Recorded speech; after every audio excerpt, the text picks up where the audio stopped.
From the CISO series, it's Cybersecurity Headlines. These are the cybersecurity headlines for Tuesday, August 4th, 2026. I'm Sarah Lane. When license plate readers become stalking tools. A Washington Post review found at least 50 law enforcement officers were charged with or accused of misusing automated license plate readers, including 46 cases involving Flock. In 26 cases, officers allegedly used the systems to track spouses, partners, exes, or other people, sometimes hundreds of times. Flock's more than 120,000 cameras now cover over 6,000 communities and record 20 billion plate scans per month. But many departments use limited oversight, and its automated audit tool is optional. ExfilSquad dumps UK police contact data.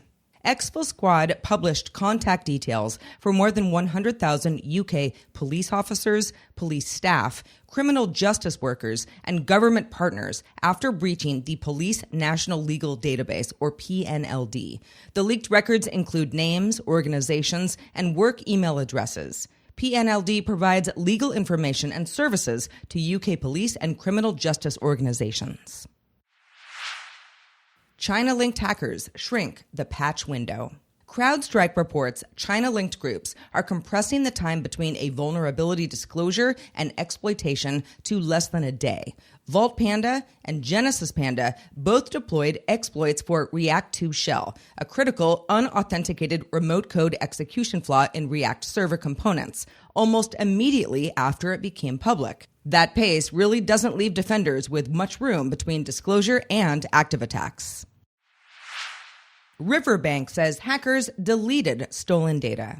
Alabama-based Riverbank & Trust says attackers who stole data during a June ransomware attack told the bank they deleted it. Hackers gained access to parent River Financial's network, deployed ransomware across parts of its servers, and removed data before the breach was contained.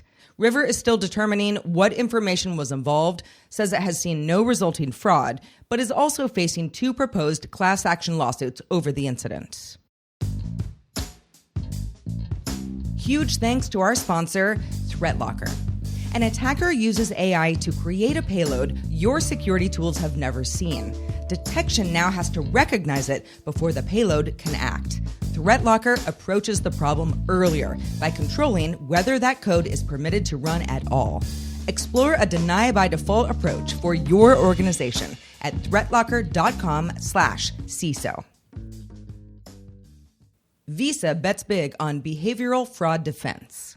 Visa agreed to buy fraud defense company BioCatch in a deal valued at $2.4 billion. BioCatch uses behavioral biometrics and machine learning to analyze signals like typing cadence, mouse movements, and screen interactions. That helps banks spot account takeovers and social engineering scams without relying only on passwords. The acquisition would fold that technology into Visa's expanding fraud and risk business, pending regulatory approval. Apple's UK encryption fight goes back to court.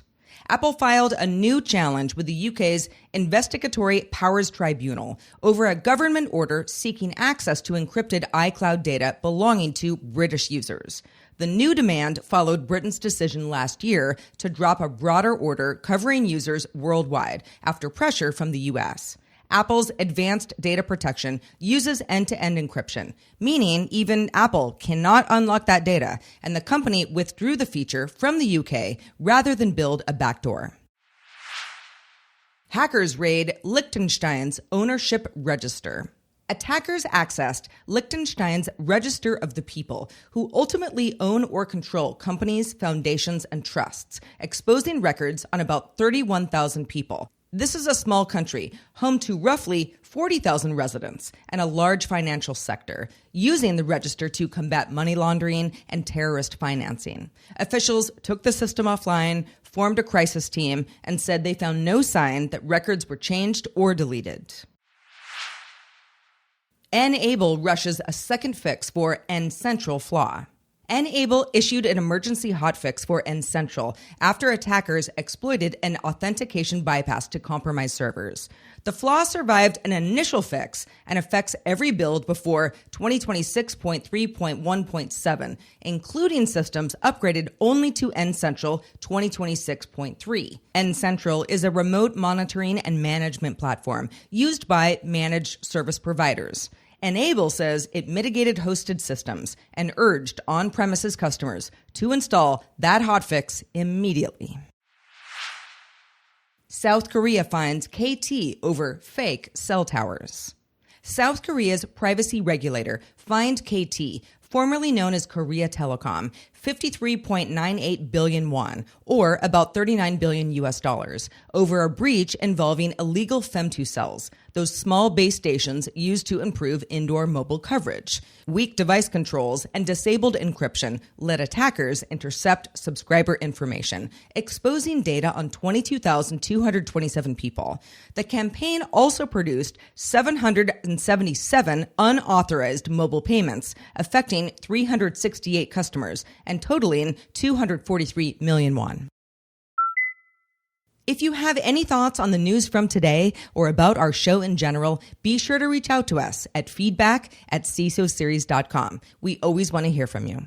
I am Sarah Lane, reporting for the CISO Series. Stay cool, stay safe, and stay classy out there.